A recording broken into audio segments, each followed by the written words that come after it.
Hello everyone, thanks for joining us this week on Up in the Air. I'm Christy Stewart and beside me is Mike Kwasnick. Thanks, Christy. The fall semester is in full swing and we're glad to have you with us. Thanks, Mike.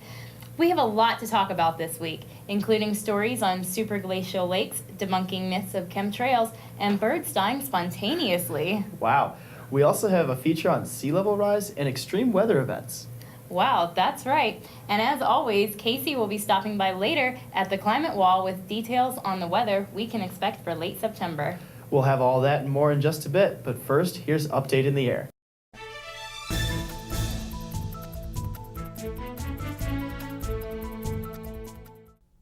A strange phenomenon occurred last week in Boston. Birds literally fell out of the sky and plastered the neighborhood of Dorchester. 47 grackles were found lethargically trying to roll over, unable to stand or fly. By the time rescuers got to the scene, over a dozen had died. Now, 35 of those 47 found have died, and a cat who played with the birds has also died. Officials still are not sure of the cause of this anomaly and sent the birds off to Tufts University for further testing. Results are expected later this week. Many faculty and alumni of Penn State University's Meteorology and Atmospheric Sciences Department have gathered and funded a brand new scholarship for students.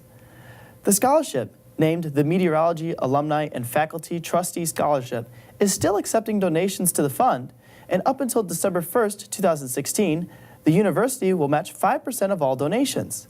The genesis of the scholarship idea came from John A. Dutton, Dean Emeritus of the College of Earth and Mineral Sciences and Professor Emeritus of Meteorology, and Ray Ban, retired Executive Vice President of Programming, Operations, and Meteorology at the Weather Channel and guest lecturer in the Meteorology Department. Both are greatly excited about the opportunity this new scholarship provides to undergraduate students at Penn State. This scholarship will be able to assist a future Penn State meteorologist. These beautiful blue lakes are forming on top of ice sheets in East Antarctica. They are more formally known as superglacial lakes. These lakes form when temperatures rise above freezing during the summer months. The hotter air temperature at the surface causes the snow over the glacier to melt. Though these lakes are astonishing, they mean bad news for glaciers. Drainage of these lakes indicate the ice sheet is becoming unstable, and many lead to the sheet sliding or surging a bit easier. If the ice sheet surges, sea levels could increase much more dramatically. Currently, these superglacial lakes are not affecting the glacier too much, but they do mimic the superglacial lakes found in Greenland that have already caused accelerated melting. As Earth warms up, this glacier will follow in Greenland's footsteps, and more damage will be done to it and to the Earth. As the winter gets closer and closer, the birds start migrating further and further. Migratory birds in the Lapland area of Finland, which lies within the Arctic Circle, have already begun their southward trek to seek warmer weather. Lapland is the name of the extreme northern part of Finland, and it often sees extremely cold winters. Many species of birds, such as waders and swallows, have begun flying south in huge numbers to seek warmer pastures. Unfortunately, bird watchers in Finland will quickly lose time to see these majestic animals until the spring. Winters in Lapland are extremely cold, and darkness sets upon the land for the midwinter months. It makes sense that these beautiful birds head south for winter because it gets so cold there. Only visible with lightning flashes, nocturnal tornadoes are 2.5 times more deadly. While only 27% of tornadoes occur at night, 39% of tornado-related deaths occur in these storms. The numbers you hear of modern technology greatly reducing the number of deaths from tornadoes only refers to daytime storms, largely because people are not on the lookout for tornadoes at night. They are either sleeping or disconnecting from technology and not paying attention to the weather.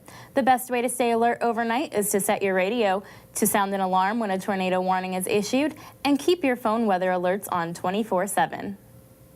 In 2011, nearly 17% of people in a survey said they believed in chemtrails. Well, what exactly are these? According to some, there is a large-scale secret program to spray dangerous chemicals into the atmosphere. They allegedly caused the long streaks in the sky following aircraft flying very high. However, a recent study published in Environment Research Letters finds otherwise.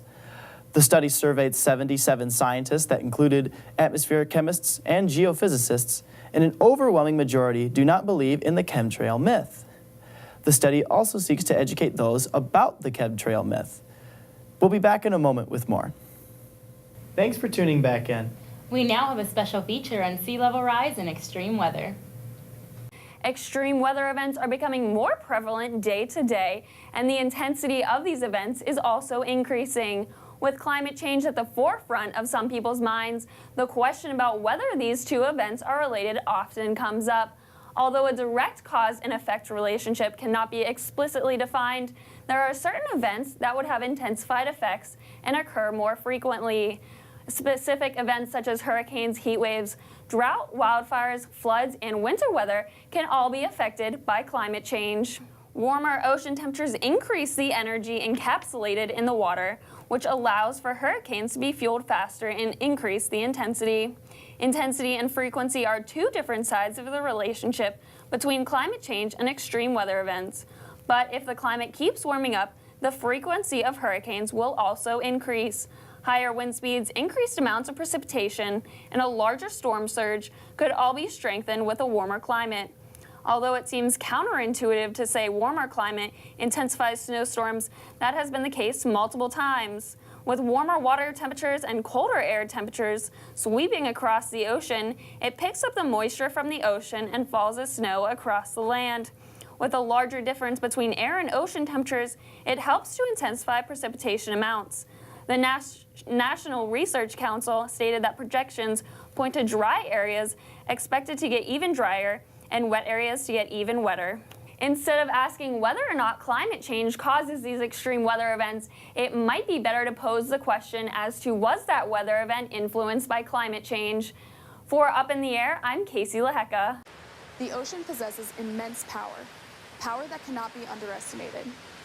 But as the ocean ebbs and flows with the vigorous tide, its great power becomes stronger as waves rush into the shoreline. But what is causing these higher tidal flow? Researchers have seen trends of excessive sea levels rising dating back to the 1900s. Over the century, sea levels have consistently been rising. According to neef.org, since 1880, global sea levels have risen about 8 inches. And scientists even expect global sea levels to rise another 1 to 4 feet by the year 2100. This is all rooted in climate becoming warmer across the globe over the past couple of years. Warming climate causes melting of land-based ice, which includes glaciers and polar ice caps, which ultimately increases the flow of water into the oceans. As oceans roughly absorb 1,000 times the amount of heat that the atmosphere does, the volume of the ocean expands, which rises sea levels. Sea level rises negatively affect the coastal areas of the United States. Risks include urban flooding, sewer overflows, deteriorating coastal habitats, water quality, and water contamination. When paired with severe storms, coastal regions can also even receive dramatic storm surges and damages to structures, roads, airports, and even bridges. An example of this is Hurricane Sandy, which hit off the coast of New York, where most of the intense flooding and deterioration to the infrastructures and the communities were reported. It is hard to say what the future holds for the ocean's power and strength, and how these coastal areas will fight against these changes. Sea level rises are a prominent feature to the ocean and can destroy the nature of the United States. For Up in the Air, I'm Allie DeBicki.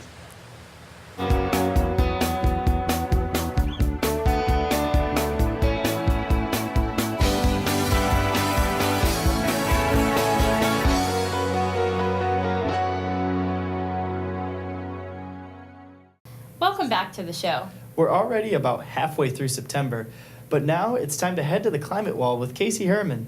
Casey? Thanks so much, Christy and Mike. Now as we check up on the fall foliage monitor map, you can see from last week the map didn't change too much, which is expected because we're not too far along in September yet, but as the month rolls on and October creeps up on us, we hope this map changes because so many people love to come out and to this area and see the leaves change. I know I do every year in my hometown. Now, as we transition to the upper air pattern for next week, you can see the whole United States is pretty much in this area of drier and warmer air besides this little spot up here in Minneapolis and Michigan. And with this upper air pattern, you can see the whole United States is in this above normal temperature outlook for the week of September 20th to the 26th. And that's good news, I guess, for those people who want summer to stick around a little bit longer. There's a little area down here in the Texas Panhandle that really isn't changing, but in the western United States is also above normal temperatures. Moving on to the precipitation outlook, up here in New England, it's below normal precipitation, but extending from the eastern United States to the Midwest, this whole area is going to be experiencing above normal precipitation. Now over into the Pacific Northwest, this area is also below normal precipitation, which is not a good thing for those states experiencing drought. And speaking of drought, now we're going to look at our drought monitor. Pennsylvania is experiencing a small drought-like conditions. Also, some other states in the Northeast, also Atlanta area. But the big picture here, as always, and will not change, it seems, is in the western United States, mostly in California. As you can see, these dark red areas. This drought is just not letting up for this area, and it doesn't seem to be anytime soon. That's all I have here at the Climate Wall. Back to Christy and Mike at the desk. Thanks, Casey. And that's all we have for this week's episode. As always, we thank you for joining us. We'll be back next week with another episode and some updates from Quinn and Lydia. But for now, I'm Christy Stewart. And I'm Mike Kwasnick. We'll see you next week, up in the air.